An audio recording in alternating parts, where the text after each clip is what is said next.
जी, अल्लाह का शुक्र है। क्वेश्चन पूछ सकते हैं Siraj. Thank you sir. Sir मेरा क्वेश्चन ये था कि जब वॉर हुई थी between the UK and US के अंदर जो सेटलमेंट्स वगैरह थी, तो इस वॉर के अंदर जो नेटिव्स थे सर उनका टिल्ट किसकी तरफ था? टुवर्ड्स थी यूके था या टुवर्ड्स थी जो फिर जो सेटलमेंट्स उनकी तरफ था? जो नेटिव पॉपुलेशंस थी जी जी सर, जो रेन इंडियंस वगैरह थे। उसमें डिफरेंट था। कुछ ट्राइब्स ऐसे थे जो इस सारे इसका कोई ताल्लुक ही नहीं था जिनका, और कुछ ऐसे थे जो ब्रिटेन के साथ शामिल थे क्योंकि कुछ मुआहदे थे जो ब्रिटेन ने उनके साथ किए हुए थे। लेकिन कोई बहुत ज़्यादा इसमें रोल उनका नहीं था कि उनकी कोई आर्मी हुई हो, एक तरफ से इस्तेमाल हुई हो या दूसरी तरफ से इस्तेमाल हुई हो। तो इसमें कुछ ऐसा कोई इतना ज़्यादा रोल आपको उनका नज़र नहीं आता। जो सेटलर्स हैं उनका एटीट्यूड नेटिव अमेरिकन की तरफ थोड़ा ज़्यादा हॉस्टाइल था। वो इनको बिल्कुल भी नहीं देखना चाहते थे क्योंकि ज़ाहिर है वो एक कॉन्फ्लिक्ट ऑफ इंटरेस्ट था उनके जहन में कि वो एक्सपेंशन चाहते थे और वो नेटिव्स को बर्दाश्त नहीं कर सकते थे। लेकिन ब्रिटेन का जो था वो एक स्ट्रेटेजिक पॉइंट ऑफ व्यू से या एक इंटरेस्ट के पॉइंट ऑफ व्यू से उनके कुछ मुआहदे उनके साथ थे। तो बहरहाल डायरेक्ट इन्वॉल्वमेंट ऐसा सच उनकी कोई नहीं थी। कुछ खास बैटल्स भी मेरी नज़र से नहीं गुजरी जिनमें मिलिशियाज ने बहुत ज़्यादा कोई नेटिव्स ने कोई रोल प्ले किया हो। सर और सेकंड क्वेश्चन ये कि 1774 तक हमें ये देखने में आता है कि जो सेटलर्स थे उनका कोई भी मतलब जो है ना एम नहीं था कि हम यूके से आज़ाद हों। मतलब ओवर टाइम मतलब बिल्कुल कम अरसे में उनका जो है ना वो माइंडसेट बन गया। जब उन्होंने पहले जो पिटीशन की थी यूके क्राउन को उन्होंने जब गई थी हुँ, reject, but hmm, sir within the 1 और 2 इयर्स वो कैसे सर इतने जो है ना एक बन गए, बल्कि उन्होंने एक मतलब मदरलैंड को हराया भी और उनको हुँ, वहां से भगाया भी। तो सर आपको सर आपने भी कहा था कि जो वॉर के लिए आपको फाइनेंस की जरूरत होती है, तो जब वो हुँ, सर सेटलर थे तो उनकी जो सारी फाइनेंस वगैरह हर चीज तो यूके के हाथ में थी। और हम हुँ, देखते हैं कि भाई जो 70 मतलब जैसे यूके में सिविल वॉर एंड हुई है, तो हुँ। उस वॉर के बाद यूके ने बहुत ज्यादा प्रेशर एक्सर्ट किया जो सेटलर्स हैं। तो सर जी, उनके पास ऐसे ही। जो फाइनेंसेस थी और उनकी जो आर्मी थी वो इतने समय कैसे हो गई एबल, या किसी जो उस वक्त के जो पावर्स जैसे स्पेन या फ्रांस उन्होंने भी एड किया था हुँ। यूएस को, या यूएस मतलब जो अकेला ही लड़ा था? नहीं, इसमें फ्रांस का बहुत इम्पोर्टेंट रोल था इस वॉर के अंदर, और फ्रांस का उसको काफ़ी ज़्यादा नुकसान भी कह लें फाइनेंशियली हुआ था इस वॉर के पीछे। तो जो मोनार्की थी उसने के अंदर, क्योंकि उनकी बेसिकली एम्स तो वो उस हिसाब से नहीं थे, रेवोल्यूशन के वो हक में तो नहीं थे जो मोनार्की थी फ्रेंच। लेकिन वो क्योंकि ब्रिटेन के खिलाफ उनका एक था, कह लें कि जो इंटरनेशनली वो उस टाइम पे उनके खिलाफ थे। तो फ्रांस ने काफ़ी ज़्यादा इसमें सपोर्ट किया था। और दूसरी जो चीज़ है कि जो फाइनेंसेस हैं उसमें मैंने आपको पढ़ाया था कि इसमें इकोनॉमिक जो एक्टिविटी थी बहुत बढ़ गई थी और बहुत ज़्यादा सक्सेस इन लोगों ने एक्सपीरियंस की थी कुछ शॉर्ट टाइम के अंदर। यानी settlers cotton, tobacco trade, harbours वगैरह ये ज़्यादा थी वहाँ पे चीज़ें, तो लोग खुशहाल थे वहाँ के। उनके पास अपने रिसोर्सेज थे, असला साजी वगैरह, या इन चीज़ों में भी फिर वो रिसोर्सेज को वो डाइवर्ट कर सकते थे। तो एक डिसेंट्रलाइजेशन ऑफ इकोनॉमी आप किसी हद तक आप उसको कह सकते हैं। तो लोगों के पास इतनी रिसोर्सेज पर्सनली इंडिविजुअली भी थी, तो वो फिर कलेक्टिवली जब एक एम बन गया तो उसमें उन रिसोर्सेज का काफ़ी ज़्यादा इस्तेमाल हुआ। जहाँ तक आर्मी की बात है तो बहुत सारे ऐसे लोग थे जो इसके हक में नहीं थे, रेवोल्यूशन के वॉर के हक में नहीं थे। लेकिन वो आहिस्ता आहिस्ता फिर एक ऐसा मोमेंटम बना जिसमें सेटलर्स जो है वो आहिस्ता आहिस्ता उस साइड पे आते गए। और शुरू में जो वॉर्स थी उसमें काफ़ी ज़्यादा नुकसान हुआ था सेटलर्स को, और ब्रिटिश उसमें काफ़ी ज़्यादा यानी उन्होंने काफ़ी ओवर पावर किया था। लेकिन फिर एक बैटल ऑफ बंकर हिल इसके अंदर काफ़ी एक टर्निंग पॉइंट था जिसमें सेटलर्स जो थे, जॉर्ज वाशिंगटन जो आर्मी थी सेटलर्स की, वो हार तो गए थे लेकिन बहुत ज़्यादा कैजुअलिटीज़ हुई थी ब्रिटेन की, तो उसकी वजह से एक बहुत मोमेंटम डेवलप हुआ था उसमें। एक यानी अंदाज़ा हुआ था इनको कि हम इनके खिलाफ लड़ सकते हैं। और फिर इनकी जो स्ट्रेटजी थी वो ये थी कि ये आर्मी ऑफिसर्स को मारते थे, चुन-चुन के मारते थे। ये इस तरह से वॉर, ओपन वॉर की बजाय छोटे-छोटे मिलिशियाज़ की सूरत में ये अटैक्स किया करते थे और फिर छुप जाते थे। यानी एक सॉर्ट ऑफ गुरिल्ला वॉर की स्ट्रेटजी भी इसमें थी। तो एक तरफ एक आर्मी थी और दूसरी तरफ गुरिल्ला वॉर, वो मिलिशियाज़ का एक बहुत बड़ा रोल था। इसमें एक बड़ी खूबसूरत मूवी है द पैट्रियट के नाम से, मेल गिब्सन की है। वो आप देखें, उसमें बड़ा एक मिलिशिया का रोल उसमें बड़े अच्छे तरीके से उन्होंने शो किया हुआ है। तो ये इस तरीके से एक मोमेंटम डेवलप हुआ था जो कि फिर कल्मिनेट हुआ इस 1776 में डिक्लेरेशन ऑफ इंडिपेंडेंस की सूरत में। Thank you sir, got it. जी। अच्छा, आज का हमारा जो लेक्चर है वो स्ट्रक्चर ऑफ गवर्नमेंट के हवाले से है। इसमें चीज़ें थोड़ी समझने वाली हैं, तो इसको थोड़ा आपने ध्यान से देखना है। और इसको मैंने आपको पिछले भी लेक्चर के एंड पे बताया था कि इसमें से क्वेश्चंस आते हैं, कॉन्स्टिट्यूशन में से आते हैं, या स्ट्रक्चर ऑफ गवर्नमेंट, या इम्पीचमेंट के प्रोसेस से, या यूएस के इलेक्शन या सेपरेशन ऑफ पार्ट्स के क्वेश्चन आ जाता है, या उसमें किसी एक इंस्टीट्यूशन के हवाले से ज़्यादा पूछ लिया जाता है और फिर बाकी इंस्टीट्यूशंस को आपने साथ साथ कुछ डिस्कस करना होता है। तो ये रिपीटेटिव एक पैटर्न है इस थीम में से जो क्वेश्चंस आते हैं, तो इसको आपने थोड़ा अच्छे तरीके से प्रिपेयर करना है।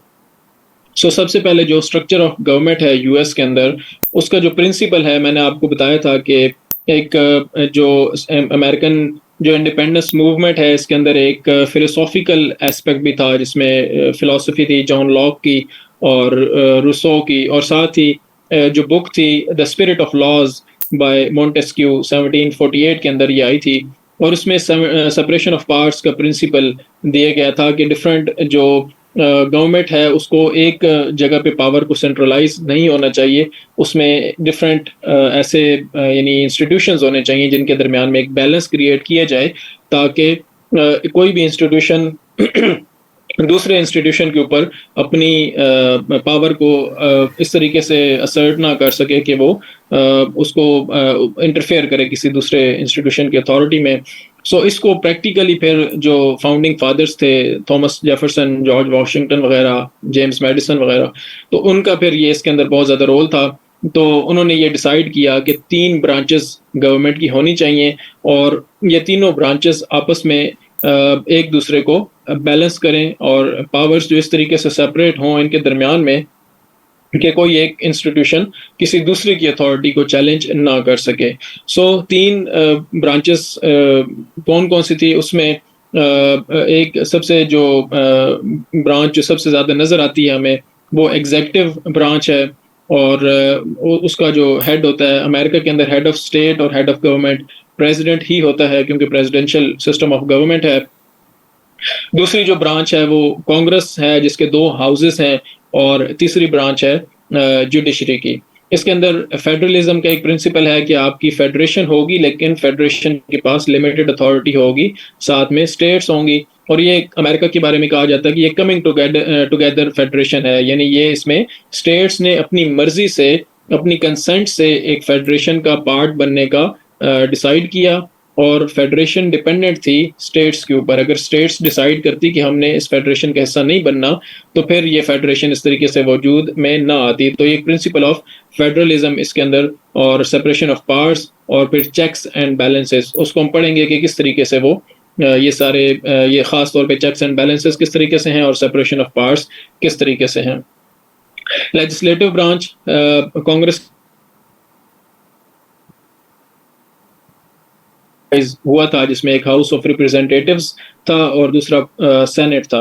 हाउस ऑफ रिप्रेजेंटेटिव्स के अंदर स्टेट्स को रिप्रेजेंटेशन दी गई थी बेस्ड ऑन देयर पॉपुलेशन। जितनी किसी स्टेट की पॉपुलेशन ज्यादा है, इतने ही उसके मेंबर्स कांग्रेस के अंदर ज्यादा हैं। यानी कांग्रेस का मतलब यहाँ पे हम लेंगे हाउस ऑफ रिप्रेजेंटेटिव्स, जहाँ पे पॉपुलेशन बेस्ड रिप्रेजेंटेशन है। जितनी कोई बड़ी स्टेट होगी उसके, यानी पॉपुलेशन के हिसाब से जितनी कोई बड़ी स्टेट होगी, उसके रिप्रेजेंटेटिव्स हाउस के अंदर ज्यादा होंगे। जो कैलिफोर्निया अमेरिका की इस वक्त की स्टेट है, उसके सबसे ज्यादा मेंबर्स हैं हाउस के अंदर, 53 हैं गालिबन, और 2 मेंबर्स उसके हैं सेनेट के अंदर। अब जो एक आपको मैंने बताया हाउस, दूसरा सेनेट, तो सेनेट का जो है वो उसके अंदर टोटल 100 सेनेटर्स हैं, और इसमें जो प्रिंसिपल है वो बेस्ड ऑन पैरिटी है कि सब स्टेट्स इसमें बराबर हिस्सेदार हैं। 2 सेनेटर्स हर स्टेट से लिए जाते हैं।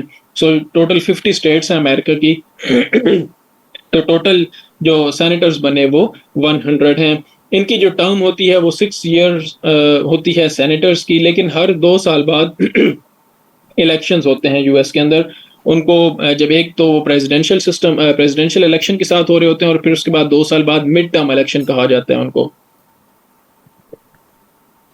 मिड टर्म इलेक्शंस के अंदर जो सेनेट है उसके 33% जो सेनेटर्स हैं उनका election, 33% of the seats are up for elections, या उसमें उनको लोगों को वोट देने का हक होता है। सो 66 सीट्स जो होती हैं वो मौजूद होती हैं उसी वक्त, और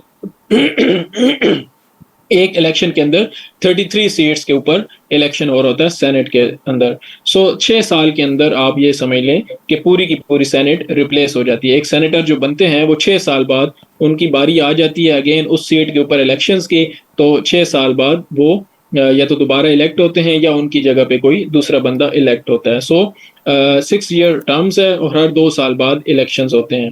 हाउस ऑफ रिप्रेजेंटेटिव्स के अंदर टोटल मेंबर्स की तादाद 435 है, और मैंने आपको बताया कि हर स्टेट की पॉपुलेशन के हिसाब से उनको सीट्स एलोकेट की गई हैं। कैलिफोर्निया 53 हैं, और टोटल जो उनके सीट्स बनती है कांग्रेस के अंदर कैलिफोर्निया की वो 55 बनती है। सो ये जो 435 मेंबर्स होते हैं इनकी टर्म होती है 2 साल। हर 2 साल बाद हाउस के इलेक्शंस होते हैं और तमाम का तमाम हाउस रिप्लेस हो जाता है। हाउस ऑफ रिप्रेजेंटेटिव्स को कहा जाता है कि ये jealous guardian of the national purse है, क्योंकि इसके पास बजट का इख्तियार होता है। जो बजट है वो अप्रूव होता है हाउस से, और इसलिए फिर इसको कहा जाता है कि ये बहुत उसके ऊपर डिबेट होती है कि बजट की एलोकेशन किस तरीके से होनी चाहिए और बजट को कितना बजट एलोकेट होना चाहिए डिफेंस के लिए या दूसरे कामों के लिए। तो ये चीज़ जो है वो हाउस के पास है। कांग्रेस की क्या रिस्पॉन्सिबिलिटीज हैं, हाउस हो या सेनेट हो, दोनों की ये इकट्ठी यानी रिस्पॉन्सिबिलिटीज हैं। उसमें लॉज बनाती है कांग्रेस, टैक्सेस इंप्लीमेंट करती है।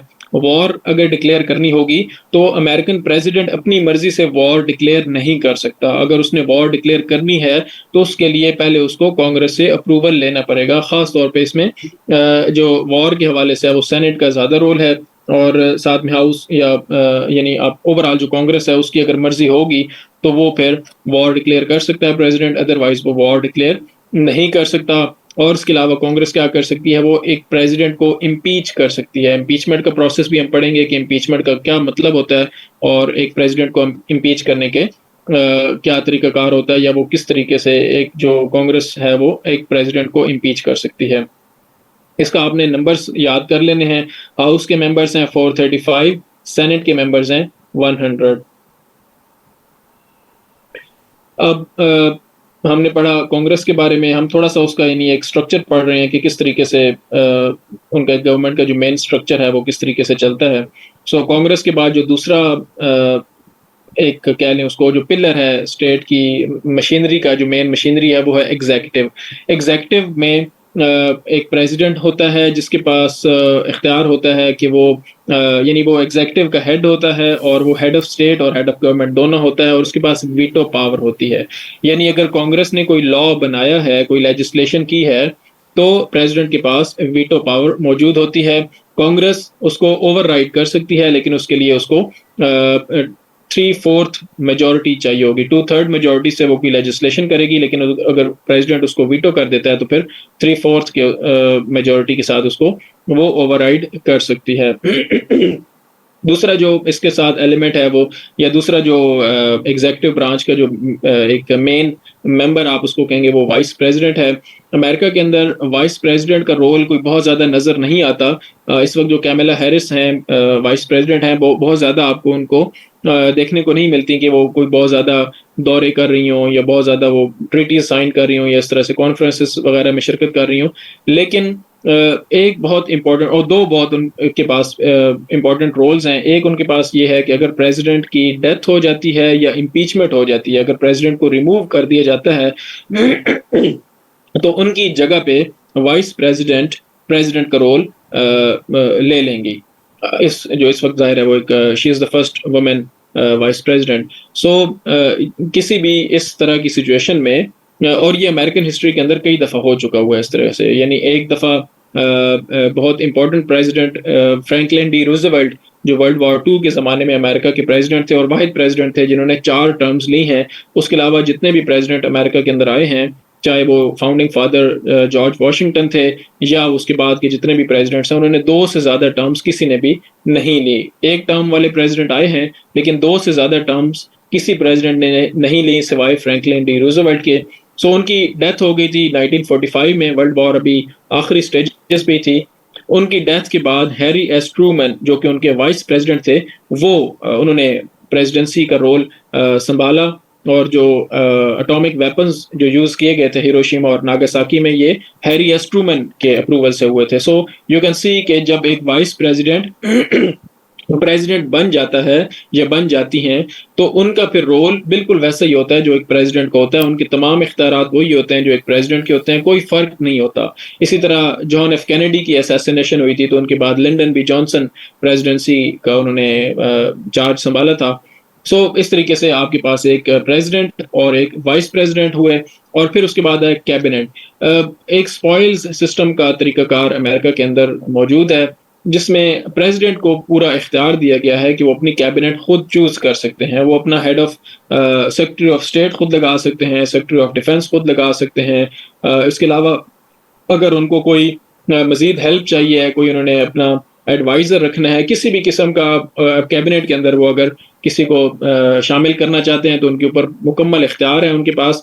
वो किसी भी शख्स को अपने कैबिनेट का हिस्सा बना सकते हैं। वो उनका कोई रिश्तेदार भी हो सकता है, वो उनका भाई भी हो सकता है, वो उनकी कोई भी, यानी उनका उनकी मर्जी है, प्रेसिडेंट की मर्जी है, वो किसी भी शख्स को अपनी कैबिनेट का हिस्सा बना सकता है। और जो कैबिनेट होती है वो मुख्तलिफ डिपार्टमेंट्स या मुख्तलिफ मिनिस्ट्रीज जिस तरह से पाकिस्तान के अंदर हैं, वो उनको हेड करती है। अमेरिका के अंदर इस तरह से मिनिस्ट्रीज का नहीं है सिस्टम, तो वहाँ पे जो सेक्रेटरी ऑफ स्टेट होगा वो फॉरेन अफेयर्स को डील करेगा, सेक्रेटरी फाइनेंस होगा तो वो एक फाइनेंस मिनिस्टर के तौर पे आप उसको समझ सकते हैं कि वो उसका रोल फाइनेंस के मैटर्स को देखने वाला होगा। सो ये स्पॉइल सिस्टम है, और बाकी जो डिपार्टमेंट्स हैं उनके हेड्स भी प्रेसिडेंट लगा सकता है। जिस तरह FBI हो गया या CIA हो गया, इस तरह की जो इम्पोर्टेंट इंस्टीट्यूशंस हैं, वहाँ पे कांग्रेस की ओवरसाइट सेनेट की मौजूद ज़रूर है, लेकिन ट्रेडिशनली सेनेट बहुत ज़्यादा इसमें इंटरफेयर नहीं करती। जो प्रेसिडेंट अपनी कैबिनेट का या किसी FBI का फॉर एग्जांपल या CIA का हेड अगर प्रेसिडेंट लगा देता है, तो ट्रेडिशनली सेनेट इसके अंदर बहुत ज़्यादा इंटरफेयर नहीं करती। ऑल्दो कुछ इंस्टेंसेस ऐसे आए भी हैं जिसमें सेनेट ने थोड़ा बहुत प्रेसिडेंट्स को तंग किया है कि वो अगर कोई उन्हें लगता था सेनेटर्स को, या मेजॉरिटी जो थी सेनेट के अंदर, अगर उनको लगता था कि ये जो एक हेड लगाए गए हैं ये एक उनको मतलब वो उस तरीके से वो कर सकते थे, उनकी हेयरिंग या उनका अप्रूवल वो कर सकते हैं, लेकिन ट्रेडिशनली वो इस तरह से करते नहीं है। तो ये है स्पॉइल्स सिस्टम, जिसमें प्रेसिडेंट को मुकम्मल इख्तियार है कि वो अपनी कैबिनेट और जो इंपॉर्टेंट हेड्स हैं डिपार्टमेंट्स के, उनको खुद से लगा सकते हैं। प्रेसिडेंट की रिस्पॉन्सिबिलिटीज क्या हैं? लॉज मैंने आपको बताया कि कांग्रेस बनाएगी, लेकिन उनको इन्फोर्स और एग्जीक्यूट करवाना ये प्रेसिडेंट का काम होगा। प्रेसिडेंट के पास पूरी एग्जीक्यूटिव मशीनरी होगी, तमाम डिपार्टमेंट्स उसके पास होंगे। सो रनिंग फंक्शंस जो भी हैं वो प्रेसिडेंट के पास होंगे। वो डिसीजन मेकिंग भी उनके पास काफ़ी हद तक इख्तियारात होंगे। उसमें जो है वो सेनेट या हाउस उसके अंदर इंटरफेयर डायरेक्टली नहीं करेगा, अनलेस के there is something extremely unusual, तो फिर उसमें प्रेसिडेंट को हो सकता है कि कुछ हिंड्रेंस हो सकती है, बट नॉर्मली इस तरह से होता नहीं है। फिर जो प्रेसिडेंट होता है वो आर्मी का चीफ भी होता है, commander in chief of the armed forces भी प्रेसिडेंट होता है। कोई अलग से आर्मी चीफ की पोस्ट अमेरिका के अंदर नहीं है। जब भी कोई इस तरह का इशू होगा तो प्रेसिडेंट ही, बल्कि आम रूटीन में ही जाहिर है प्रेसिडेंट जो है वो army chief, commander in chief होगा। उसमें वो फिर डिफरेंट कमांड्स अमेरिका की हैं, सेंट्रल कमांड हो सकती है, सेंटकॉम, और इस तरह से डिफरेंट, अफगानिस्तान का कोई अगर उसने लगाना है तो इस तरह से वो डिफरेंट रीजन्स के अंदर अपनी मर्जी का वो कोई भी आर्मी चीफ लगा सकता है। फिर उसके बाद प्रेसिडेंट ट्रीटीज भी निगोशिएट करेगा, साइन भी कर सकता है डिफरेंट कंट्रीज के साथ। ओवरसीज कोई भी मुल्क है उसके साथ ये कोई ट्रीटी साइन करनी है, कोई मुआहदा करना है, तो वो प्रेसिडेंट कर सकता है, लेकिन उसका अप्रूवल कांग्रेस करेगी, तब वो ट्रीटी इन्फोर्स होगी। जिस तरह से ट्रीटी ऑफ वर्साए है, लीग ऑफ नेशंस जब बनी थी पेरिस पीस कॉन्फ्रेंस के नतीजे में, तो अमेरिका ने उसको रेटिफाई नहीं किया था, कांग्रेस ने उसको रेटिफाई करने से इनकार कर दिया था। प्रेसिडेंट वुडरो विल्सन थे उस दौर में, फर्स्ट वर्ल्ड वॉर के बाद जब ट्रीटी ऑफ वर्साई हुई थी, तो उसके नतीजे में लीग ऑफ नेशंस बनी थी, लेकिन अमेरिकन कांग्रेस ने उसको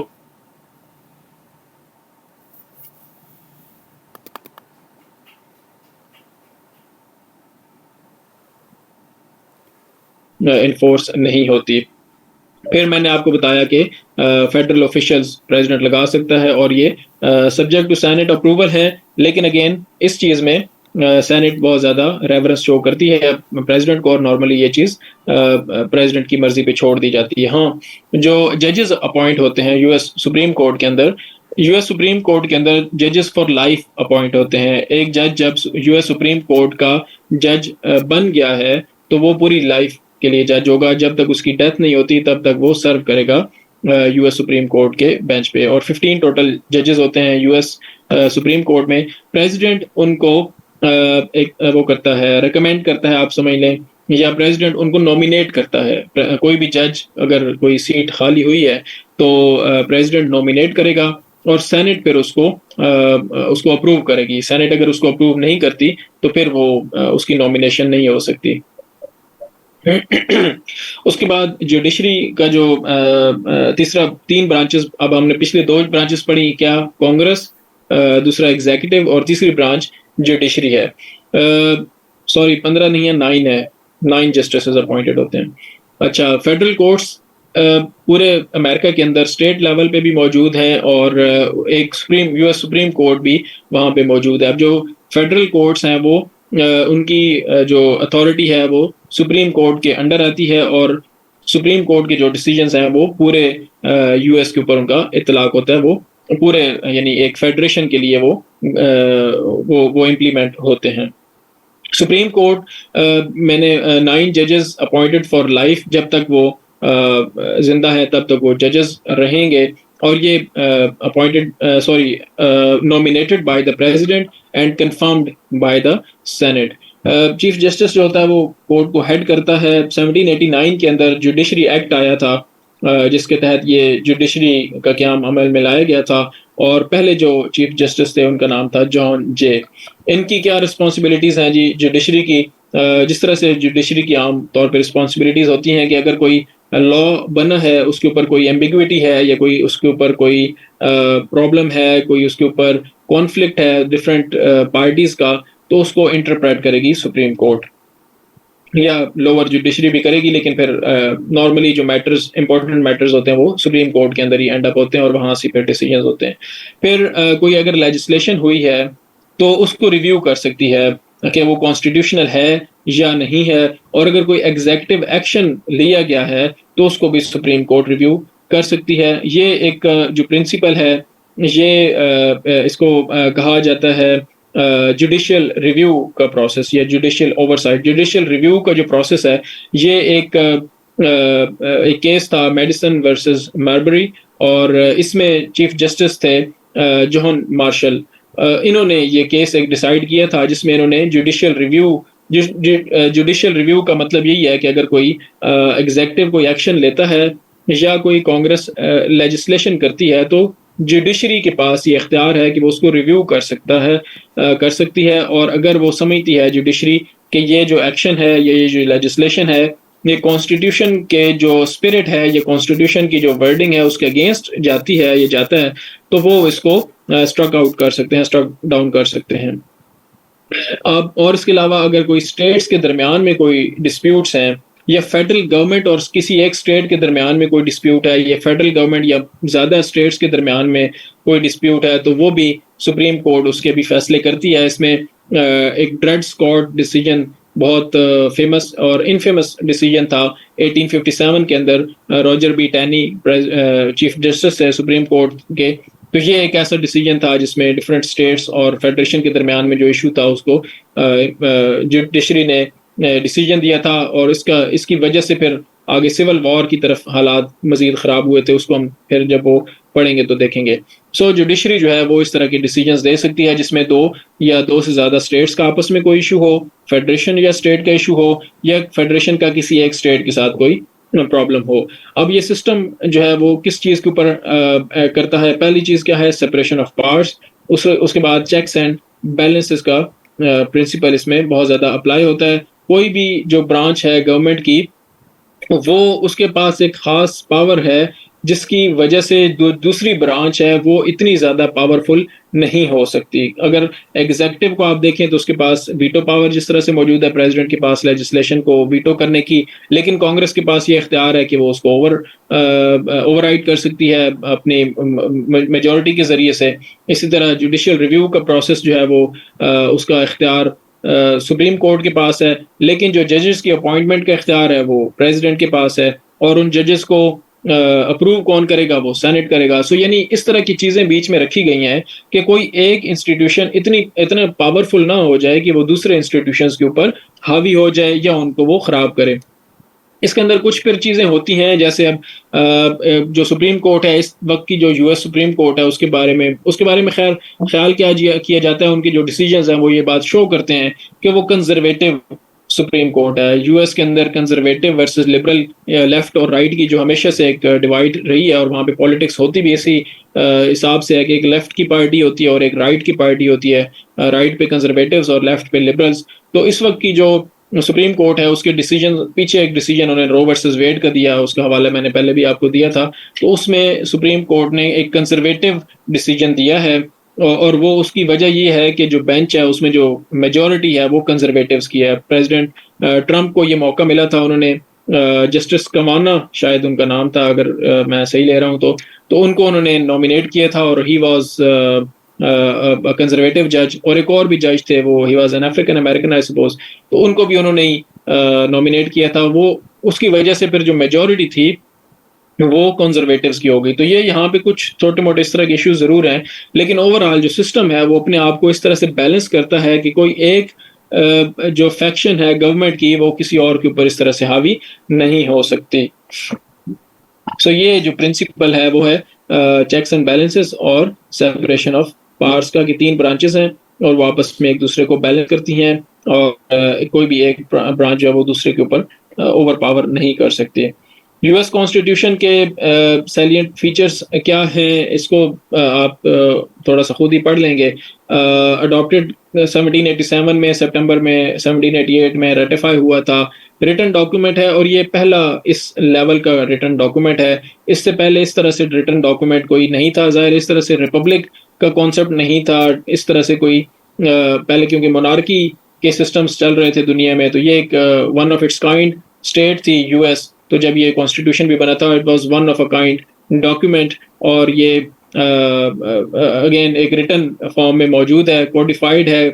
इसको चेंज करना काफ़ी ज़्यादा मुश्किल है, और ये एक लीगली बाइंडिंग टेक्स्ट है, यानी ये नहीं है कि आप इसके मुताबिक चीज़ें यानी इंटरप्रेट करने की अथॉरिटी इस तरीके से इंडिविजुअल्स के पास या स्टेट्स के पास नहीं है। जो चीज़ें कोडिफाई कर दी गई हैं कॉन्स्टिट्यूशन के अंदर, वो सब पे बाइंडिंग है, और स्टेट्स ने उसको रेटिफाई किया हुआ है। इसके अंदर federal system of government apply किया गया है, जो कि हमने पढ़ लिया कि उसकी तीन ब्रांचेस हैं। उसके बाद फिर फेडरेशन और फिर स्टेट का एक अलग अलग सिस्टम इसके अंदर डिवाइस किया गया है, कि एक तरफ फेडरेशन के पास कुछ पावर्स होंगी और कुछ पावर्स स्टेट्स के पास होंगी। स्टेट्स के अपने लेजिस्लेचर्स हैं, स्टेट्स के अंदर अपनी उनके पास अथॉरिटी है लॉज की। कुछ जो लॉज हैं वो फेडरल गवर्नमेंट या फेडरल कांग्रेस बनाती है, लेकिन स्टेट्स के जो अपने लेजिस्लेचर्स हैं वो भी लॉज बनाते हैं, और डिफरेंट स्टेट्स के अंदर बहुत सारे ऐसे लॉज हैं जो डिफरेंट हैं। किसी एक स्टार्ट नेवाडा में कुछ अलग रूल्स होंगे, लॉज होंगे, न्यूयॉर्क के अंदर कुछ अलग लॉज होंगे। उसकी वजह यही है कि हर स्टेट का एक अपना लेजिस्लेचर्स है, उनको खुद मुख्तारी हासिल है।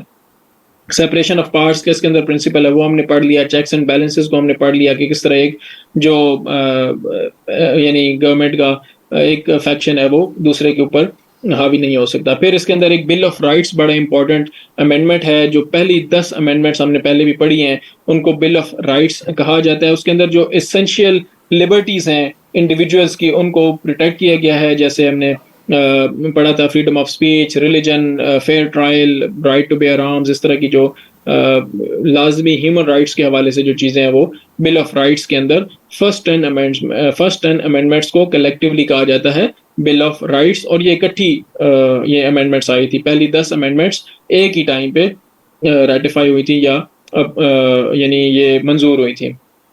फिर इसके अंदर एक पॉपुलर सॉवरेनिटी का क्वेश्चन भी है कि जो भी जाहिर है ये उस वक्त के हिसाब से एक बड़ा एक नया सिस्टम था, पहले ये नहीं था कि कंसेंट ऑफ द गवर्नमेंट ज़रूरी है किसी भी गवर्नमेंट को फॉर्म करने के लिए। कोई भी government consent of the government के बगैर फंक्शन नहीं कर सकती। और इसके अंदर इलेक्शंस का प्रोसेस है कि कोई भी गवर्नमेंट अगर आई है तो लोगों के पास ये इख्तियार है और उनको ये मौका दिया जाता है, हर 2 साल बाद मिड टर्म इलेक्शंस के जरिए वो अपनी राय का इजहार कर सकते हैं और हर 4 साल बाद वो फुल जो नेशनल इलेक्शंस हैं उसके जरिए से राय का इजहार कर सकते हैं। मिड टर्म्स के अंदर वो अपनी राय का इजहार इस तरीके से कर सकते हैं कि हाउस के जो मेंबर्स हैं वहाँ पे उनको अगर मिसाल के तौर पे बाइडेन प्रेसिडेंट बने हैं और 2 साल बाद लोगों को ये लगता है कि जो ये डेमोक्रेट्स हैं इनकी परफॉर्मेंस को इतनी अच्छी नहीं है, तो जब मिड टर्म इलेक्शंस होंगे तो हाउस के अंदर फिर डेमोक्रेट्स को इतनी ज़्यादा सीट्स नहीं मिलेंगी, तो डेमोक्रेट्स की जो एक पावर है, जो मेजॉरिटी है, वो कम हो जाएगी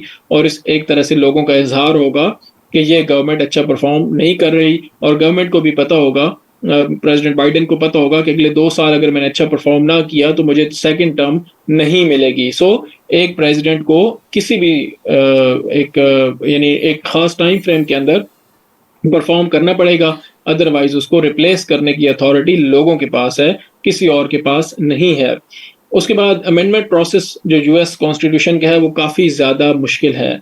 इसमें हम थोड़ा सा इसको पढ़ेंगे भी सही कि अमेंडमेंट किस तरह से होती है। इसमें 2/3 मेजॉरिटी चाहिए होती है दोनों हाउसेस के अंदर, और या फिर ये एक नेशनल कन्वेंशन के ज़रिए से भी इसके अंदर अमेंडमेंट की जा सकती हैं। वो उसका जो प्रोसेस है वो ये है कि जो स्टेट्स हैं वो अगर 2/3 स्टेट्स मिल के ये कहती हैं कि इस एक इशू के ऊपर अमेंडमेंट होनी चाहिए, तो उस इशू के ऊपर भी अमेंडमेंट प्रपोज की जा सकती है। यानी 2 तरीके हैं, या तो कांग्रेस खुद से ये अमेंडमेंट प्रपोज कर सकती है और फिर उसको 2/3 के जरिए से अप्रूव कर सकती है, या फिर स्टेट्स लेजिस्लेचर्स जो है वो 2/3 भी अमेंडमेंट का प्रपोज भी कर सकते हैं, और अगर 2/3 स्टेट्स करती हैं इस चीज़ को अप्रूव तो फिर उसको वो अमेंडमेंट भी पास हो जाती है। जो रेटिफिकेशन है, कोई भी अगर अमेंडमेंट होती है तो उसकी रेटिफिकेशन स्टेट्स के जरिए से होगी और वो 3/4 ऑफ द टोटल स्टेट्स को उसको अप्रूव करना पड़ेगा। 3/4 से जो यानी मुराद है कि जब इनिशियली जब 13 स्टेट्स थी तो उसमें गालिबन 9 स्टेट्स की अप्रूवल ज़रूरी थी, यानी 9 स्टेट्स ने जब इसको अप्रूव कर दिया कॉन्स्टिट्यूशन को तो ये रेटिफाई हो गया। फिर इसके अंदर एक सुप्रीमेसी क्लॉज भी शामिल है और वो ये कहती है कि जो फेडरल लॉ है वो supreme law of the land होगा। अगर किसी इशू के अंदर प्रॉब्लम आती है, यानी एक स्टेट है जिसने कोई लॉ बनाया है और वो लॉ मतसादिम है उस लॉ के साथ जो फेडरेशन का लॉ मौजूद है, तो ये सुप्रीमेसी क्लॉज ये इख्तियार देती है फेडरेशन को कि उनके जो लॉज हैं वो प्रिवेल करेंगे, और अगर कोई स्टेट उसके खिलाफ अगर उनका कोई लॉ है तो वो उसको स्ट्राइक डाउन किया जा सकता है। फिर एक लिमिटेड गवर्नमेंट कॉन्स्टिट्यूशन ने एस्टैब्लिश की है, यानी एक खास लिमिटेड पावर्स हैं गवर्नमेंट के पास। ऐसा नहीं है कि वो जो मर्जी करना चाहें करते रहें। प्रेसिडेंट ऐसा नहीं है कि जो उसके दिल में आए वो करे, और जो भी एग्जेक्टिव है वो अपनी मनमानी करे, वो किसी भी मामले में किसी और की सुने नहीं। प्रेसिडेंट जो है वो वॉर बगैर अपनी उसके अप्रूवल के किसी जगह पे शुरू हो जाए, तो ऐसा नहीं हो सकता। प्रेसिडेंट के पास एक लिमिटेड इख्तियारात हैं, वो उसके अंदर ही रह के काम करेगा। ये कोई मोनार्की वाला सिस्टम नहीं है कि जो भी लॉ है वो वर्ड ऑफ द मोनार्क है, जो वर्ड ऑफ द किंग है, कि जो किंग ने कह दिया वही लॉ ऑफ द लैंड बन जाएगा। ऐसा नहीं है। इसके अंदर एक लिमिटेड इख्तियारात दिए गए हैं कॉन्स्टिट्यूशन की जानिब से, और उसको एक्सीड कोई भी इदारा नहीं कर सकता। पुलिस है, अगर वो एक्सीड करती है अपनी अथॉरिटी तो उसको चैलेंज किया जा सकता है और कोर्ट्स जो है वो उसके खिलाफ एक्शन ले सकती हैं। अगर प्रेसिडेंट अपनी अथॉरिटी एक्सीड करता है तो उसको कांग्रेस कर सकती है, और जो अगर कांग्रेस एक्सीड कर रहा है तो उसको प्रेसिडेंट वीटो कर सकती है। यानी एक खास लिमिटेशंस लगा दी गई हैं हर हवाले से, ताकि जो गवर्नमेंट है वो अपनी अथॉरिटी को एक्सीड ना करे, हमेशा वो एक लिमिट के अंदर रह के अपनी जो भी यानी उसके जो फ़राइज़ हैं वो पूरे कर सके, लेकिन साथ साथ वो उसके ऊपर चेक्स एंड बैलेंसेस भी हों। अब अमेंडमेंट का प्रोसेस क्या है यूएस कॉन्स्टिट्यूशन के अंदर? सबसे पहले तो एक जो यूएस का कॉन्स्टिट्यूशन है उसके जो फीचर्स हैं उसके अंदर ये भी आप कर सकते हैं कि ये उसके आर्टिकल्स कितने हैं। टोटल 7 आर्टिकल्स हैं यूएस के कॉन्स्टिट्यूशन में, और अभी तक आई थिंक 27 अमेंडमेंट्स हो चुकी हैं। इसको थोड़ा सा चेक कर लीजिएगा, शायद आगे मैंने फैक्ट्स लिखे हुए हैं तो हाँ यहाँ पे लिखे हैं 27 अमेंडमेंट्स हो चुकी हैं इसके अंदर, और ये आप फैक्ट्स एक दफ़ा याद कर लीजिएगा। 7 आर्टिकल्स, 27 अमेंडमेंट्स और एक प्रीएम्बल, ये 3 इसके शामिल हैं चीज़ें। ये फैक्ट्स आपने रट्टा लगा लेना है, एमसीक्यूज़ वगैरह के लिए इम्पोर्टेंट है। और ये जो है सबसे वर्ल्ड्स ब्रीफेस्ट ये है कॉन्स्टिट्यूशन, ओल्डेस्ट सर्वाइविंग डॉक्यूमेंट भी है ये भी चीज़ें आपको याद होनी चाहिए। अब अमेंडमेंट किस तरीके से होगी इसके अंदर, अगर कोई अमेंडमेंट प्रपोज करनी है, मैंने अभी आपको बताया था, तो 2/3 of both the senate and the house of representatives उनको एग्री करना पड़ेगा उस अमेंडमेंट की वर्डिंग के ऊपर। जाहिर है कोई भी अमेंडमेंट होती है तो उसकी वर्डिंग बहुत ज़्यादा इंपॉर्टेंट होती है, तो 2/3 मेजॉरिटी आपको चाहिए सेनेट प्लस हाउस, यानी कांग्रेस के अंदर सेनेट प्लस हाउस को आप कांग्रेस कहते हैं, तो कांग्रेस के अंदर आपको 2/3 मेजॉरिटी चाहिए है किसी भी अमेंडमेंट की वर्डिंग को अप्रूव करने के लिए या प्रपोज करने के लिए। पहले आपको इतनी मेजॉरिटी चाहिए होगी तभी जाहिर है वो अप्रूव होगी। या दूसरा तरीका ये है कि 2/3 ऑफ द स्टेट लेजिस्लेचर्स, यानी इतना 2/3 जो है वो स्टेट के लेजिस्लेचर्स आप वो कहते हैं नेशनल कन्वेंशन के जरिए एक अमेंडमेंट को प्रपोज करते हैं। नेशनल कन्वेंशन से मुराद ये है कि जो स्टेट्स हैं वो उनकी 2/3 यानी नंबर ऑफ स्टेट्स टोटल 50 हैं, तो उनका 2/3 आई थिंक उसका कितना बनेगा, आप उसको डिवाइड कर सकते हैं 15, 16, 17 के करीब मेरे ख्याल में बनता है, तो एटलीस्ट नहीं सॉरी ये बनेगा आपका 35 के करीब, 34, 35 बनेगा। तो एटलीस्ट 34 या 35 स्टेट्स ऐसी होनी चाहिए जो प्रपोज करें अमेंडमेंट को नेशनल कन्वेंशन के अंदर। तो अगर वो इस तरह से करती हैं तो फिर ये अमेंडमेंट की वर्डिंग आपकी यानी वो हो जाती है, अमेंडमेंट के लिए वो पेश कर दी जाती है और उसकी रेटिफिकेशन फिर होगी। जब ज़ाहिर है रेटिफिकेशन होगी तब भी वो अमेंडमेंट आपकी अप्रूव होगी। और उसके लिए रेटिफाई करने के दो तरीके हैं। पहला तो ये है कि 3/4 यानी 3/4 of the states must vote to approve the amendment, यानी अगेन अगर आपकी 50 स्टेट्स हैं तो 3/4 अगेन आप डिवाइड कर लें, नंबर मुझे एग्जैक्टली नहीं पता, 40 से ऊपर ही बनेगी ये, तो उनको ये अप्रूव करना ज़रूरी है। अगर वो अप्रूव करती हैं स्टेट लेजिस्लेचर्स तो फिर वो अमेंडमेंट अप्रूव कंसिडर की जाएगी, अदरवाइज जो है वो अप्रूव नहीं की जाएगी। या फिर अगर एक कन्वेंशन बुलाया जाता है, और ये कन्वेंशन नॉर्मली नहीं बुलाया जाता, एक आध दफ़ा शायद ये यूएस हिस्ट्री के अंदर ऐसा हुआ है जिसमें कोई अमेंडमेंट प्रपोज करने के लिए स्टेट का कन्वेंशन भी बुलाया गया था। अदरवाइज ये जो प्रोसीजर है वो यही है कि कांग्रेस के अंदर ही होता है, सेनेट या हाउस के अंदर 2/3 मेजोरिटी के जरिए से एक अमेंडमेंट पास होती है और फिर स्टेट्स को वो भेज दी जाती है। स्टेट्स के जो है वो 3/4 उसको लेजिस्लेचर उसको वोट करते हैं और अगर वो अप्रूव कर दें तो ये अमेंडमेंट रेटिफाई हो जाती है। अब जब जो कोई भी एक अमेंडमेंट है अगर वो रेटिफाई हो गई है दोनों इन तरीकों में से किसी एक से, तो ये फिर यूएस कॉन्स्टिट्यूशन का हिस्सा बन जाती है और फिर वो उसमें यानी आप उसको चैलेंज किसी स्टेज पे नहीं किया जा सकता। वीटो प्रेसिडेंट कर सकता है, लेकिन जो उसको फिर अगेन ओवरराइड 3/4 से उसको ओवरराइड किया जा सकता है। ये एक इसके अंदर मैंने एक इमेज आपको दे दी है कि कौन कौन से इसके तरीके हैं कि both houses of Congress must adopt a proposed amendment with a 2/3 vote या a convention of the states duly called by Congress under Article 5 must adopt a proposed amendment, या एक convention of the states होगा या फिर both houses होंगे। अब जब ये चीज़ प्रपोज हो गई उसके बाद 3/4 of state legislatures must ratify the amendment, या फिर ratifying convention जो एक खास convention बुलाया जाएगा जिसके अंदर स्टेट्स की रिप्रेजेंटेशन होगी और उसके जरिए से 3/4 ऑफ द स्टेट्स अगर उसको रेटिफाई कर देती हैं तो वो भी तकरीबन एक ही चीज़ एक ही है, लेकिन फ़र्क इसमें यह है कि या तो स्टेट लेजिस्लेचर्स, मैंने आपको बताया कि हर स्टेट का एक अपना लेजिस्लेचर है। न्यूयॉर्क स्टेट है तो उसका जो गवर्नर होता है उसके नीचे एक पूरी असेंबली होती है, वो पूरा उसके लॉज बनाते हैं। स्टेट्स के गवर्नर्स होते हैं और फेडरेशन का प्रेसिडेंट है यूएस के अंदर। तो गवर्नर्स के नीचे जो लेजिस्लेचर्स है वो 3/4 लेजिस्लेचर्स ओवरऑल जो स्टेट्स हैं वो या तो अप्रूव करें या एक खास कन्वेंशन बुलाया जाता है वो इसको रेटिफाई कर सकता है। और हाँ जी, यहाँ पे ये लिखा हुआ है the ratifying convention option has been used only once for the 21st amendment. सिर्फ 21st अमेंडमेंट ऐसी थी जिसमें कन्वेंशन के जरिए से जो अमेंडमेंट है उसको किया गया था, अदरवाइज वो सिर्फ बोथ हाउसेस और फिर उसके बाद 3/4 ऑफ स्टेट लेजिस्लेचर, यही प्रोसेस नॉर्मली यूज़ किया जाता है। कन्वेंशन वाला काम सिर्फ एक दफ़ा यूज़ हुआ है, इसको आपने याद कर लेना है। 21st अमेंडमेंट थी जो स्टेट कन्वेंशंस के लिए यानी ये यूज़ की गई थी। फैक्ट्स आपने याद करने हैं, ये एमसीक्यूज के लिए बहुत ज़्यादा इंपॉर्टेंट हैं।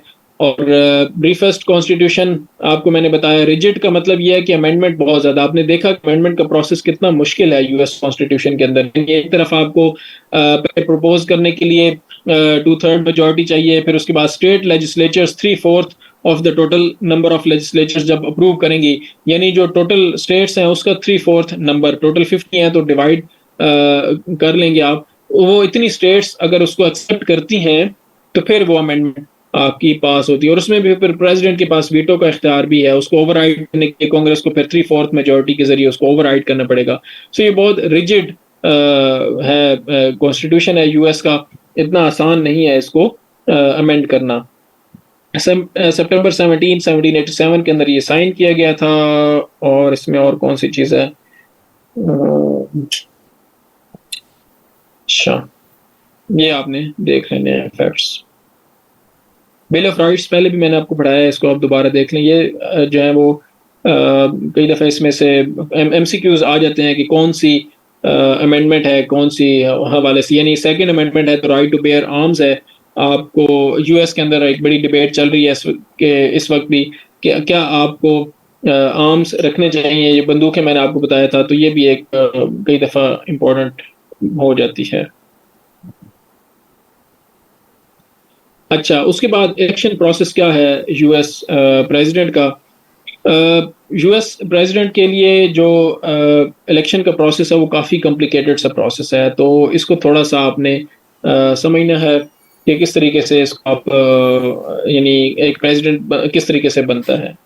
तो एक जो पहला स्टेप है यूएस प्रेसिडेंसी का, जो इलेक्शन जहाँ से स्टार्ट होता है वो उसको कहते हैं प्राइमरीज या फिर कॉकसेस।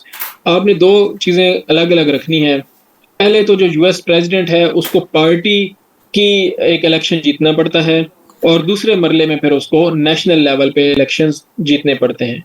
इसकी मिसाल क्या है कि जब 2008 का इलेक्शन हुआ था तो उसमें प्रेसिडेंट ओबामा और हिलरी क्लिंटन, इन दोनों का आपस में काफ़ी ज़्यादा एक टफ मुकाबला था, लेकिन ये मुकाबला नेशनल लेवल पे नहीं था। इन दोनों में से जिसने जीतना था उसने प्रेसिडेंट नहीं बन जाना था, उसने प्रेसिडेंशियल नॉमिनेशन हासिल करनी थी डेमोक्रेटिक पार्टी की। सो 2008 के अंदर हिलरी क्लिंटन और प्रेसिडेंट ओबामा के दरमियान में जब ये आई थिंक सो ये जो हुआ था, तो उसने प्रेसिडेंट ओबामा ने नॉमिनेशन जीती थी डेमोक्रेटिक पार्टी की, और फिर ये इनका इलेक्शन हुआ नेशनल लेवल पे, तो फिर वो प्रेसिडेंट इलेक्ट हुए, प्रेसिडेंट ऑफ यूनाइटेड स्टेट्स। ये दो अलग अलग प्रोसेस हैं जिनके जो स्टार्ट होता है वो होता है प्राइमरीज से या कॉकसेस से। ये जो प्राइमरीज या कॉकसेस हैं, यहाँ पे पार्टीज अपने अपने नॉमिनेशंस को देखती हैं कि किस बंदे को नॉमिनेट किया जाना चाहिए। ये क्या है, जनरल इलेक्शन से पहले या वो डेमोक्रेटिक पार्टी हो सकती है या वो रिपब्लिकन पार्टी हो सकती है, दोनों का प्रोसेस सेम है। कुछ स्टेट्स के अंदर प्राइमरीज होती हैं और कुछ के अंदर कॉकसेस होती हैं। उसके अंदर थोड़ा सा डिफरेंस है। जो प्राइमरी है उसके अंदर जो हर स्टेट के वोटर्स हैं वो बैलेट्स के जरिए से अपने कैंडिडेट को वोट देते हैं। कुछ प्राइमरीज ओपन होती हैं जिसके अंदर कोई भी वोटर, रजिस्टर्ड वोटर, यानी वोटर से मुराद डेमोक्रेटिक पार्टी की, हम यहाँ पे पूरे प्रोसेस के अंदर मैं आपको डेमोक्रेटिक पार्टी की मिसाल दूंगा ताकि आपका एक ही वो रहे। So let's say democratic party है, वो किसी स्टेट के अंदर प्राइमरी मुनक्किद करवाती है, तो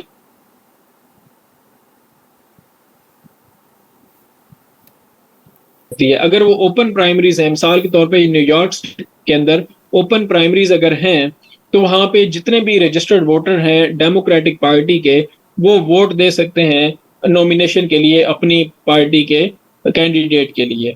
सो अगर वो क्लोज्ड होगा तो फिर उसमें रिस्ट्रिक्टेड होगा, सारे उसमें वोटर्स नहीं राय देंगे, उसमें पार्टी मेंबर्स सिर्फ राय देंगे, और पार्टी मेंबर्स भी हो सकता है सिर्फ सीनियर्स की राय ली जाए। यानी अगर क्लोज्ड प्राइमरी है तो उसमें आम लोगों को ये इख्तियार नहीं दिया जाएगा कि वो वोट दे सकें। अगर ओपन प्राइमरी है तो उसमें जितने भी रजिस्टर्ड वोटर हैं डेमोक्रेटिक पार्टी के, वो सारे के सारे वोट देंगे। सो एक प्राइमरी है, प्राइमरी के अंदर दो टाइप्स हैं, एक क्लोज्ड है, एक ओपन है, और दूसरी जो टाइप है वो कॉकसेस हैं। कुछ स्टेट्स ऐसी हैं जहाँ पे बैलेट्स नहीं यूज किए जाते, लोकल मीटिंग्स होती हैं, वहाँ पे डेलिब्रेशंस होती हैं, वहाँ पे एक लूज ऐसा एक डिस्कशंस होती हैं, और वहाँ पे डिस्कस करने के बाद डेलीगेट्स सिलेक्ट होते हैं जो कि उनके कैंडिडेट के लिए वो वहाँ पे नेशनल कन्वेंशन के लिए वो सिलेक्शन करते हैं। सो दो अलग अलग, एक प्राइमरीज और एक कॉकसेस। अब इसके बाद जब ये चीज हो गई तो पार्टी कन्वेंशंस होते हैं। अब प्राइमरीज और कॉकसेस के अंदर क्या चीज वो लोग सिलेक्ट करते हैं, वो यानी वहां पे वो सिलेक्ट करते हैं डेलीगेट्स। ये जो डेलीगेट्स हैं ये जाते हैं पार्टी कन्वेंशन के अंदर। मिसाल के तौर पे एक न्यूयॉर्क के अंदर लोगों ने एक रिप्रेजेंटेटिव्स को, डेमोक्रेटिक पार्टी के जो वोटर्स थे उन्होंने कहा कि बराक ओबामा हमारा कैंडिडेट है, तो उन्होंने जितने रिप्रेजेंटेटिव्स को वोट दिया वो जाके शिरकत करेंगे पार्टी कन्वेंशन के अंदर, और उसके अंदर वो जाके वोट देंगे कि देखें जिस स्टेट से मुझे भेजा गया है वहां पे मुझे ये कहा गया है, यानी वोट के जरिए से वो अपनी राय के इजहार करेंगे कि आपने बराक ओबामा के हक में वोट देना है। सो जो डेलीगेट्स हैं वो पार्टी कन्वेंशन के अंदर वोट करेंगे, और यहाँ पे जो पार्टी का कैंडिडेट है वो चूज किया जाएगा। वो हो सकता है एक प्रेसिडेंट ओबामा हो सकते हैं, या वो हिलरी क्लिंटन हो सकते हैं, लेकिन वो दोनों उसी पार्टी के मेंबर्स हैं, तो उन्होंने अपना कैंडिडेट चूज कर लिया। पहला स्टेप क्या हुआ कि कोई भी जो कैंडिडेट है अगर वो यूएस के प्रेसिडेंट का इलेक्शन लड़ना चाहता है तो सबसे पहले उसको अपनी नॉमिनेशन सिक्योर करनी पड़ेगी अपनी पार्टी से। उसके प्रोसेस का मैंने आपको बताया, या प्राइमरीज के जरिए से उसको वोटर्स चूज कर सकते हैं, या कॉकसेस के जरिए से चूज कर सकते हैं, और पार्टी कन्वेंशन के अंदर जाके ये जो डेलीगेट्स होते हैं ये वहां पे वोट देते हैं। तो जो भी ज्यादा नॉमिनेशन जीतता है उसको कैंडिडेसी मिल जाती है पार्टी की।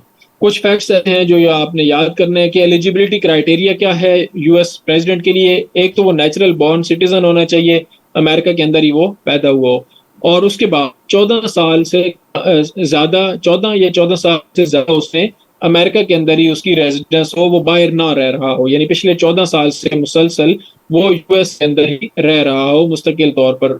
बाहर दौरे वगैरह कर सकता है, इधर उधर जा सकता है, लेकिन उसकी जो रेजिडेंस है वो अमेरिका के अंदर होनी चाहिए। फिर उसकी जो एज लिमिट है वो मिनिमम 35 ईयर्स है, उससे नीचे आप प्रेसिडेंट के इलेक्शन नहीं लड़ सकते। अदरवाइज एलिजिबल टू वोट, यानी उसके ऊपर कोई और वोटिंग राइट्स उसके पास हो, यानी जिस तरह से कोई अगर शख्स के ऊपर कोई जुर्म साबित होता है तो उसको कुछ केसेस के अंदर रिस्ट्रिक्ट कर दिया जाता है कि ये अब वोट नहीं दे सकता। जो प्रेसिडेंट का कैंडिडेट है वो इस तरह का नहीं हो सकता, उसको वोटिंग राइट्स उसके पास होने चाहिए। नॉट इंसॉल्वेंट, यानी उसने कोई डेट लेके डिफॉल्ट ना किया हो, उसका कभी भी रिकॉर्ड के अंदर ऐसा कोई डेट ना हो जो वो उसने पे बैक ना किया हो। और not important by a board, कि किसी बोर्ड ने उसको इम्पोर्टेंस ना करार दिया, उसको इम्पोर्टेंट ना करार दिया हो, यानी वो फिजिकली मेंटली एबल होना चाहिए। ये ना हो कि आर्मी में फॉर एग्जांपल कोई बंदा था और उसको बोर्ड ने कहा कि ये he is not capable of serving in the army because of his mental और फिजिकल कंडीशन, तो इस तरह का जो बंदा है वो प्रेसिडेंशियल नॉमिनेशन नहीं ले सकता, प्रेसिडेंट के इलेक्शन नहीं लड़ सकता।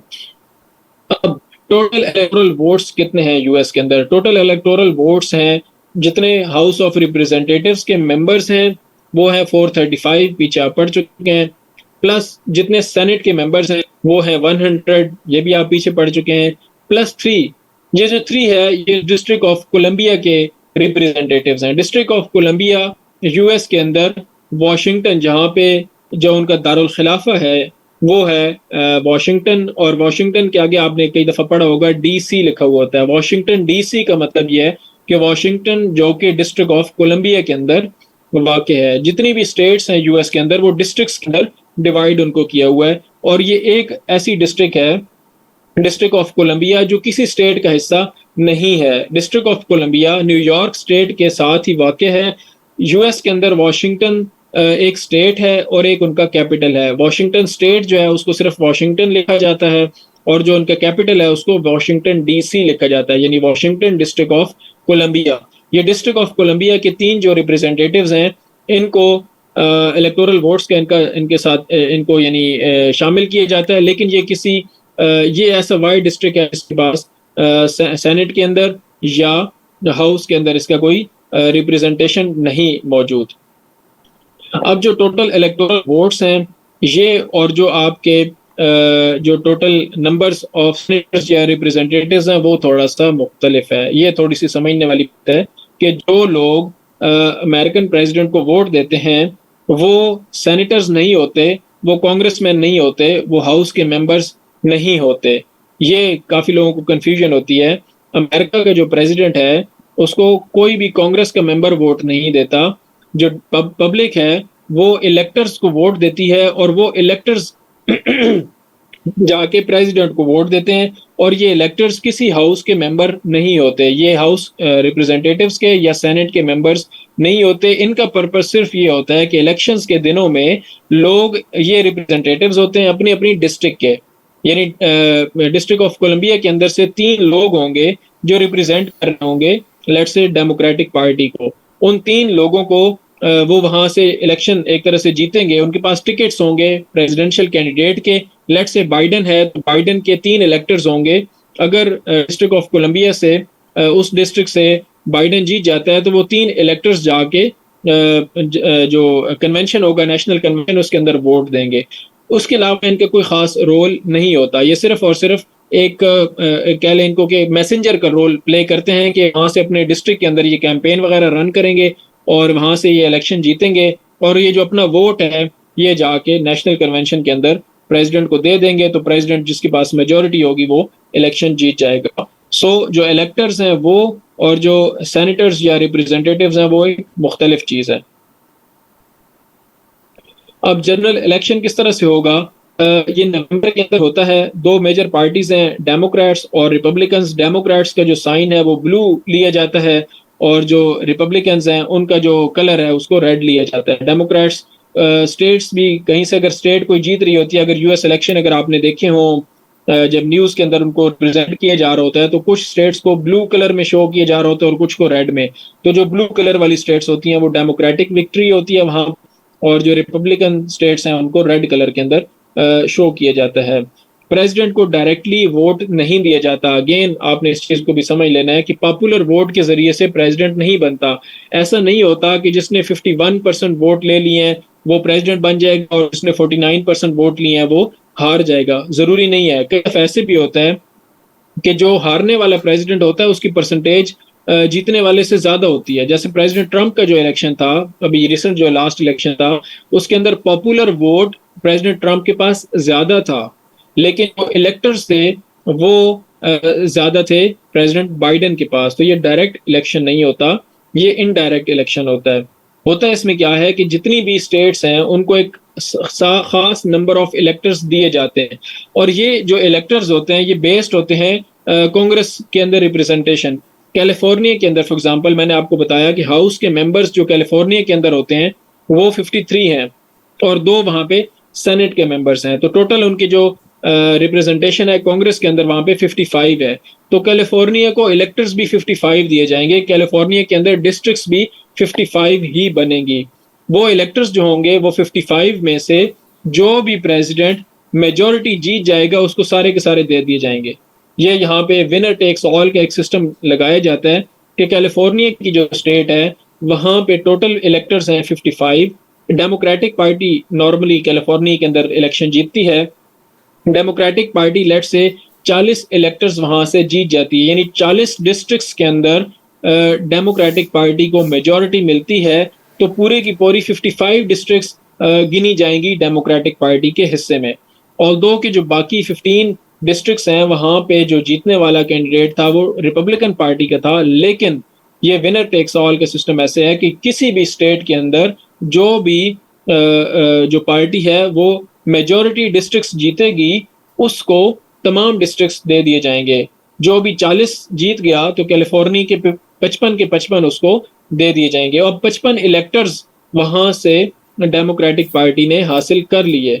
अब यहाँ पे जो बाकी लोग हैं उनका वोट काउंट नहीं हुआ एक तरह से, यानी विनर टेक्स ऑल का सिस्टम है। जो बाकी 15 डिस्ट्रिक्ट्स थे उनका वोट काउंट ही एक तरह से नहीं हुआ। तो यानी जो इलेक्टर्स आपने मेजोरिटी जीतने हैं आपने परसेंटेज के हिसाब से जीतना आपके लिए जरूरी नहीं है। तो इसको कहते हैं इलेक्टोरल कॉलेज, यानी आपका जो इलेक्टोरल कॉलेज है वो इस तरह से डिस्ट्रिक्ट्स के ऊपर वो डिपेंड करता है कि किसी भी एक स्टेट के अंदर और फिर स्टेट के अंदर भी डिस्ट्रिक्ट्स। तो आपने स्टेट के इलेक्शन जीतने हैं तो जितनी आपको ज्यादा से ज्यादा इलेक्टर्स मिलेंगे, ज्यादा स्टेट्स के अंदर आपने जीत लिया तो आपके पास ज्यादा इलेक्टर्स हो जाएंगे।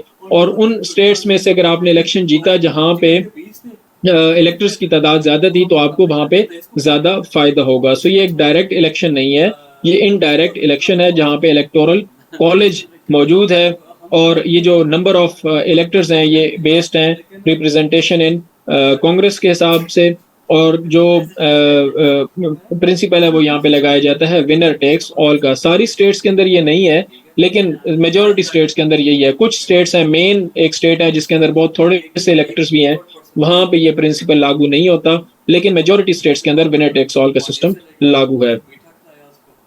अब जो प्रेसिडेंट बनने के लिए आपको मेजॉरिटी वोट नहीं लेना होता, आपको 270 इलेक्टोरल वोट्स चाहिए होते हैं आउट ऑफ 538। टोटल जो इलेक्टोरल कॉलेज है उसके अंदर 538 इलेक्टोरल वोट्स हैं और उसके अंदर आपने 270 टोटल लेने हैं तो फिर आप प्रेसिडेंट बन जाएंगे। मैंने आपको बताया कि 55 कैलिफोर्निया के इलेक्टोरल वोट्स हैं, तो वहां पे अगर आप जीत जाते हैं तो एक मेजर आपको यानी बूस्ट मिल जाता है। 55 आपके पास इलेक्टोरल वोट्स आ जाते हैं, प्लस टेक्सास के अंदर आप जीत जाते हैं, इसके साथ फ्लोरिडा, न्यूयॉर्क, ये जिनके पास ज़्यादा स्टेट्स हैं, तो यहाँ पे अगर आप इलेक्शंस जीतते हैं तो आपके पास ज़्यादा से ज़्यादा इलेक्टर्स होते जाते हैं। तो जब 270 आपके पास पूरे हो जाते हैं तो आप प्रेसिडेंट के लिए क्वालिफाई कर जाते हो, यानी जाहिर है ये मेजोरिटी इसमें फिर आपको हासिल हो जाती है। प्रेसिडेंट जो है वो उसकी इनागुरेशन 20 जनवरी को होती है। जो भी इलेक्शन होता है नवंबर के अंदर यानी इलेक्शंस हुए तो उससे अगला जो जनवरी 20th को इनागुरेशन की जाती है प्रेसिडेंट की। इसमें ये यूट्यूब का एक लिंक मैंने यहाँ पे दिया है, आपने इसको देख लेना है। उसके अंदर वो एक ग्राफिक्स के जरिए से आपको एक्सप्लेन करते हैं तो थोड़ा आपको बेहतर समझ आएगी कि इलेक्टोरल कॉलेज क्या है, डायरेक्ट इलेक्शन क्यों नहीं होते, इनडायरेक्ट इलेक्शन होते हैं, और जो परसेंटेज है वो जीतना इतना ज़रूरी नहीं है जितना आपको इलेक्टोरल वोट्स जीतना ज़्यादा ज़रूरी है। उस साइड में नहीं होते ना ये वार टेक्स ला। इसके बाद इम्पीचमेंट का प्रोसेस, ये एक इमेज भी मैंने दिया हुआ है, इसके अंदर भी आप स्टेप्स देख सकते हैं कि किस तरीके से स्टेप बाय स्टेप ये प्रोसेस पूरा चलता है। काफ़ी कम्प्लेक्स प्रोसेस है यूएस सिस्टम का। अब इसमें थोड़ी सी मैं आपको आगे हम नेक्स्ट लेक्चर में पढ़ेंगे। एक चीज़ मैं यहाँ पे आपको क्लियर करूँ कि डिबेट कई दफ़ा होती है पार्लियामेंट्री फॉर्म ऑफ डेमोक्रेसी और प्रेसिडेंशियल फॉर्म ऑफ डेमोक्रेसी की, और पाकिस्तान के अंदर सिंपल माइंडेड लोग जो होते हैं वो कहते हैं जी यहाँ पे प्रेसिडेंशियल सिस्टम होना चाहिए, तो प्रेसिडेंशियल सिस्टम के अंदर बड़ा एफिशिएंसी होती है और बहुत आसान होता है और गवर्नमेंट चलाना आसान होता है, और वो बहुत ही अमेरिका के अंदर देखें प्रेसिडेंशियल सिस्टम जो है वो कितना कामयाब चल रहा है। तो अब इस प्रोसेस को जब आप सही से समझते हैं तो आपको फिर दिमाग घूम जाता है आपका कि ये कितना कम्प्लेक्स प्रोसेस है, ये इतना सिंपल प्रोसेस नहीं है कि आपने एक प्रेसिडेंट बिठा दिया जो सारा कुछ करने के लिए आज़ाद है, और वो जो ये कोई बादशाहत का सिस्टम नहीं है यूएस प्रेसिडेंट का, ये प्रॉपर डेमोक्रेसी का सिस्टम है जिसके अंदर बहुत ज़्यादा चेक्स एंड बैलेंसेज हैं, हर जगह पे चेक्स एंड बैलेंसेज। ये जो इलेक्टोरल कॉलेज का जो सिस्टम है ये भी इसीलिए अडॉप्ट किया गया इतना कम्प्लेक्स प्रोसेस, ताकि कोई भी बंदा, कोई पॉपुलिस्ट आके मेजोरिटी वोट लेके प्रेसिडेंट ना बन जाए। तो ये इसलिए इस तरह से कम्प्लेक्स इसको रखा गया है ताकि हर जगह पे मेजोरिटी जो है वो क्रश न कर सके माइनॉरिटी को। पॉपुलिज्म जो है उसको हमेशा यानी एक कंट्रोल में रखने के लिए इस सिस्टम को अडॉप्ट किया गया है। सो ये इतना कम्प्लेक्स प्रोसेस, आप इसको जब आर्गूमेंट आप पाकिस्तान के हवाले से देखते हैं तो कैसे आप अंदाजा लगा सकते हैं कि ये प्रोसेस, इसको डेवलप करने में कितना टाइम लगा होगा। यूएस को 250 साल हो गए उनकी सिस्टम को बने हुए और वो रन कर रहे हैं इस वक्त इतनी कामयाबी से।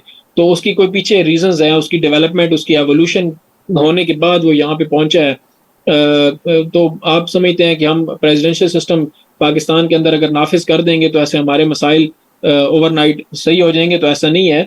इसके अंदर बड़ी कम्प्लेक्सिटीज़ हैं, बहुत ज़्यादा इसके अंदर ऐसी चीज़ें हैं जो आपको बहुत ही ज़्यादा उसके लिए एवोल्यूशन की ज़रूरत है, बहुत टाइम की ज़रूरत है, और एक प्रोसेस है जो बहुत ही लंबे अरसे का है, तब जाके आपको एक इस तरह का सिस्टम डेवलप करने का एक मौका मिलता है जो कि फिर रन भी कर सके एफिशिएंटली। यानी इतना कम्प्लेक्स प्रोसेस है कि आपको इसको समझने के लिए आप काफ़ी ज़्यादा टाइम लगाना पड़ता है। अभी तो आपने ये सुन लिया है, जब आप इसको थोड़ा सा समझने बैठेंगे, इसको पढ़ने बैठेंगे, तो फिर आपको समझ लगेगी कि ये इतना आसान काम नहीं है, इसको समझना और फिर याद करना आपके लिए काफ़ी मुश्किल होगा। तो इस सिस्टम तक पहुंचने के लिए एक पूरा उसका प्रोसेस है। ये इतना आसान नहीं है कि आप कह दें कि जी प्रेसिडेंशियल सिस्टम हमें अडॉप्ट कर लेना चाहिए तो हमारे मसाइल हल हो जाएंगे। अभी मेरे ख्याल में आप लोगों के काफ़ी क्वेश्चंस होंगे इस प्रोसेस को लेके, तो उनको थोड़ा सा एड्रेस कर लेते हैं। अगर हैं तो आप पूछ सकते हैं।